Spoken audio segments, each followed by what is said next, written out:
wala akong expectations of acquittal or a verdict guilty. Basta sa akin lang ay tinanggap ko na kung ano yung magiging verdict. Whether guilty man yon or acquittal, I'm already at peace.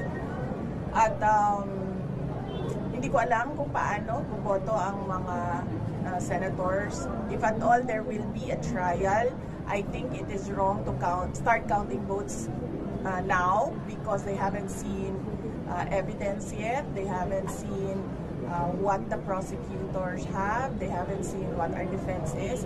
So, parang mali siguro na magbilingan ng boto ng walang trial. Pero, ginagawa siya ng publiko. So, basta sa akin, tanggap ko kung anong mangyayari, anong magiging ending ng impeachment. Talagang preparation po ng lawyers, okay naman sila. In full throttle na yung kanilang preparations for the impeachment, and of course they would not want a trial.